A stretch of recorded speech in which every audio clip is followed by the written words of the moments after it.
انہوں نے جو لکھا اس کا ترجمہ جو ہے کہ سایوں میں گونجتی سرگوشیاں اب پہلے سے شیڈو، سایوں میں گونجتی سرگوشیاں اب پہلے سے زیادہ بلند ہو چکی ہیں، سنسنی خیز کہانیوں کا موسم شروع ہو چکا ہے، چھپے ہوئے راز اب روشنی میں آنے کے لیے بےتاب ہیں، اب کوئی بھی محفوظ نہیں، نتائج کے لیے تیار رہیں کیونکہ ان کے وار ہمیشہ آپ کی توقع سے زیادہ شدید ہوتے ہیں۔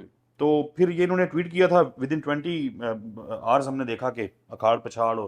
بالکل دیکھیں چودھری صاحب، پنڈی کے حوالے سے نا کیا خبریں آ رہی تھیں، پنڈی کے اندر خبریں آ رہی تھیں، کچھ تو اہم نون لیگ کے جو لوگ ہیں پنڈی میں ان کے خلاف کچھ لوگوں نے ویڈیوز بھی بنا کے لگائیں کہ ہمیں یہ ہمارے ساتھ کیا گیا۔ چودھری صاحب جو قصے کہانیاں ویسے تو پورے پاکستان کے ہیں، لیکن پنڈی اس لیے زیادہ سینسٹیو ہے کہ بھائی آپ کے پنڈی اسلام آباد میں اگر کوئی چیز ہو رہی ہے تو پھر باقی شہروں میں تو آپ امیجن کریں کہ کیا ہو رہا ہوگا، جہاں پہ آپ کی سپریم کورٹ ہے، جہاں آپ کی سینٹ ہے، جہاں قومی اسمبلی ہے، جہاں آپ کی ہائی کورٹ ہے، جہاں آپ کا ہائی کورٹ راولپنڈی جو بینچ ہے وہ ہے، آپ کا جی ایچ کیو ہے، آپ کا وزیر اعظم آفس ہے، آپ کا وزیر اعظم ہاؤس ہے، آپ کا ایوان صدر ہے، آپ کا مطلب پورے پاکستان کو آپریٹ پنڈی اسلام آباد سے کیا جاتا ہے، ٹھیک ہے۔ وہاں پہ اگر یہ صورتحال، آپ کس سے کہانی کیا آ رہے تھے، ایک تو یہ آ رہا تھا کہ نون لیگ کے فلاں بندے کو پر منتھ اتنے پیسے جا رہے ہیں، یہ زبان زد عام، پھر ایک مطلب فلانا کام کرانا ہے تو اتنے پیسے، فلانا کام کرانا ہے اتنے پیسے، دیتا دلیری کے ساتھ واٹس ایپ کے اوپر لوگ دکھاتے تھے کہ بھائی جان یہ سیٹیں خالی ہیں، اس کتنے پیسے، اس کتنے پیسے، اس کتنے پیسے، مطلب یہ بالکل دیتا دلیری کے ساتھ۔ اس میں سب سے زیادہ جو پیسہ بنایا جاتا ہے نا وہ بنایا جاتا ہے پراپرٹی کے اندر، سب سے زیادہ۔ آپ دیکھ لیں پنڈی اسلام آباد میں پورے پاکستان کی سب سے زیادہ ہاؤس سوسائٹیز پنڈی اسلام آباد میں، سب سے زیادہ ہاؤس سوسائٹیز پنڈی اسلام آباد میں، اور سینکڑوں کے حساب سے تو لکھا ہوا ہے کہ غیر قانونی ہے۔ اب آپ دیکھیں نا، ہزاروں اوورسیز پاکستانیوں کے کیسز عدالتوں میں پینڈنگ ہیں، ٹھیک ہے، ہزاروں پاکستانی، 20 لاکھ کیسز پینڈنگ ہیں آپ کی ڈسٹرکٹ جوڈیشری میں پورے پاکستان میں، 20 لاکھ کیسز، اور ان میں سے آپ صرف ان ہاؤس سوسائٹیز کے جو لوگوں نے فائلیں لی ہیں، جو کچھ لوگ مطلب وہ ہزاروں میں۔ دیکھیں مسئلہ کیا ہے، جب آپ بیوروکریٹس کو اپنے ذاتی مفادات کے لیے غیر قانونی کام کرنے کے لیے استعمال کرتے ہیں نا، وہ ایک کام آپ کے کہنے پہ کرتے ہیں تو ان کو مل جاتا ہے لائسنس ٹو کل، جس طرح ہوتا ہے نا لائسنس ٹو کرپشن، ان کو مل جاتا ہے، وہ کہتے ہیں اب مجھے کوئی نہیں پوچھ سکتا، پھر وہ ایک کام آپ کے کہنے پہ کرتا ہے تو 10 وہ اپنی مرضی کے کرتا ہے، 2 نمبر سر انت مچی ہوئی تھی۔ اور پھر اس میں ایک چیز بہت امپورٹنٹ ہے کہ جو 3 بندے مین ڈی سی، کمشنر اور سی پی او چینج ہوئے ہیں، وہ تینوں لائن حاضر ہوئے ہیں، کھڈے لائن لگے، نئی پوسٹنگ نہیں ملی، نئی پوسٹنگ ان کو نہیں ملی۔ دیکھیں اسد چودھری صاحب، اب نون لیگ کی نا ایک یہ وہ لوگ ہیں جو 9 مئی کے بعد سے لگے ہوئے تھے، اور 4-5 سال سے، کچھ تو 4-5 سال سے لگے، 4 سال سے جی، ٹھیک ہے۔ ان کی نا ایک نون لیگ کے ساتھ ایک بہت قربتیں ہو گئی تھی نا، بہت زیادہ قربتیں ہو گئی تھی۔ اب آپ سنیں گے یہ بات، آپ سنیں گے، آج میں آپ کو بتا رہا ہوں کہ جو نئے لوگ آئے ہیں وہ نون لیگ والے ان کو ایکسیس کر رہے ہیں اور وہ ان کی بات ہی کوئی نہیں سن رہے، یہ آپ کو شکایات سننے کو ملیں گی، ٹھیک ہے۔ پرانوں کے ساتھ مسئلہ یہ تھا کہ 9 مئی کے بعد کیا ہو رہا تھا کہ 9 مئی کے بعد بیوروکریسی کو یہ کہا گیا تھا اور پولیس کو یہ کہا گیا تھا کہ نون لیگ والے جس کا لکھ کے بھیج دیں کہ اس کو کلیئر کر دیں، اس کو آپ نے کلیئر کر دینا ہے، اور نون لیگ والوں کو کہا گیا تھا کہ جو بندے ان سے آپ دعائے خیر دلواتے جائیں اپنے ساتھ نون لیگ میں، آپ ان کو کرواتے جائیں اور وہ کلیئر ہوتے جائیں گے۔ وہیں سے بیوروکریسی پولیس اور نون لیگ کا ہو گیا تھا گٹھ جوڑ، پھر وہ مال پانی میں بھی ہو گیا۔ یار میں ایک چیز آپ کو بتاتا ہوں، اب یہ نون لیگ کا ایک اکاؤنٹ ہے جن کو مریم نواز بھی فالو کرتی ہیں، اور نون لیگ کے اگر ٹاپ 10 اکاؤنٹس آپ کہیں نا سوشل میڈیا پہ تو ان میں سے یہ کہ ٹاپ 10 میں سے، ٹھیک ہے، وہ یہ لکھتے ہیں وزیر اعلیٰ، اچھا ب وہ کریڈٹ کس کو دے رہے ہیں، مریم نواز کو دے رہے ہیں، اور آگے ان کی اپنی بات میں کنٹراڈکشن ہے۔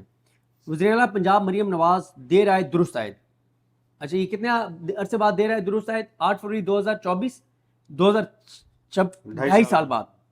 وزیر اعلیٰ پنجاب مریم نواز دے رہا ہے درست آئے، راولپنڈی سے تمام نوسر باز فراڈیوں کرپٹ افسران کے تبادلے، ان تبادلوں کی جگہ ان کی معطلی ہونی چاہیے تھی، صرف ہمدانی کی فائل کھلوا لیں، اس کا ڈرائیور 30 لاکھ کی ہیوی بائک لے کر راولپنڈی میں گھومتا ہے، کوئی اس کا بھی ذائچہ نکالے کہ اس کے پاس پیسہ کہاں سے آیا۔ اچھا پہلی وہ کہہ رہے ہیں کہ وہ کریڈٹ دے رہے ہیں مریم نواز کو کہ ان کا بڑا کارنامہ ہے، اچھا پھر آپ جو دعویٰ کر رہے ہیں، آپ خود یہ کہہ رہے ہیں ان کو معطل ہونا چاہیے تھا. اگر کرپشن پہ مریم نواز نے ان کو اٹھایا تو معطل کرتی، سیدھا ان کو گرفتار کراتی کہ اپنے چچا کے سٹائل میں گرفتار کر لو. دوسرا 2.5 سال بعد ان کو پتہ چلا ہے. تیسرا وہ کرپشن کر رہے تھے اور آپ کو بھی پتا تھا تو آپ نہیں بتا رہے تھے پارٹی کو. ٹھیک ہے، تو اور آپ دیکھیں اسد چودھری صاحب، اور اس میں ایک اور چیز بھی دیکھیں نا، یعنی دس از اباؤٹ دوز پیپل جنہوں نے پچھلے 3-4 سال کے اندر وہ کچھ کیا ہے جو کوئی سوچ نہیں سکتا تھا، بالکل ڈلیور کیا ہے نا. ہاں، ان کے پنڈی میں دیکھیں کتنی سیٹیں جیتی ہے پی ٹی آئی، ساری کلین سویپ تھا. ٹھیک ہے، نہیں میں یہ کہہ رہا ہوں کہ اب کتنی ہے پی ٹی آئی کے پاس؟ پی ٹی آئی کے پاس میرے خیال ایم پی کی ایک سیٹ ہوگی، وہ جو کشمیر کے وہ ایک پنڈی سے جیتے ہوئے، میرے خیال ایک. یعنی اب پورا آپ نے سویپ کروایا نون لیگ کو. بیوروکریسی یہی والی بیوروکریسی تھی اس ٹائپ کی، یعنی وہ جیتی ہے بھارت. اس کے بارے میں اب نون لیگ کے لوگ، نون لیگ کا سوشل میڈیا کیا لکھ رہا ہے کہ ان کے ڈرائیور جو ہیں وہ 30 لاکھ کی ہیوی بائک. تو جو بیوروکریسی جو ہے یہ سرو کر رہی ہے کہ نون لیگ کو خوش رکھو تو ہر چیز ٹھیک رہے گی. ان کے لیے بھی تو میسج ہے. دیکھیں پاکستان کو نا، میں آپ کو بتاؤں یہ جو ججز جس طرح لگے ہیں نا، جو ججز لگے ہیں پچھلے 3-4 سال میں نے نا کورٹس جانا چھوڑ دیا ہے. میں نے اس لیے جانا چھوڑ دیا ہے کہ میں جب جاتا ہوں نا تو ایز اے کورٹ رپورٹر نہیں، ایز اے پاکستانی میں اللہ کو حاضر ناظر جان کے کہہ رہا ہوں، میرا خون کھولتا ہے میں عدالتوں کے اندر جو کچھ دیکھتا ہوں. پھر کیا ہوتا ہے کہ جب آپ کا خون کھولتا ہے اور آپ جذباتی ہوتے ہیں، باہر آ کے آپ ولاگ میں بات کرتے ہیں، ولاگ میں بات کرو تو جج اٹھا کے اور جہاں بھیجنا ہوتا ہے لنک وہاں بھیج دیتے ہیں کہ بھائی جان ہم آپ کے لیے ہم نے اپنی سب کچھ برباد کروا لیا ہے، ہمارے بچے کہیں کسی محفل میں نہیں جا سکتے، پاکستان سے باہر ہم پھر نہیں سکتے، پاکستان کے اندر ہم پھر نہیں سکتے، اور یہ دیکھیں ہمارے ساتھ یہ بندے کیا کریں، ان کو تو لگام ڈالیں، ان کو تو پکڑیں، ان کو تو اٹھائیں. اس لیے میں نے تو چھوڑ دیا عدالتوں میں. لیکن پچھلے 3-4 سال میں جو جج لگائے گئے ہیں، اگر میرا کیس ہونا اپنا ذاتی، میں اس کو، وہ وکیل ہوتا میں اس کو وکیل بھی نہ کرتا، وہ میرا کیس مفت لڑتا میں اس کو مفت بھی کیس اس سے نہ کرواتا.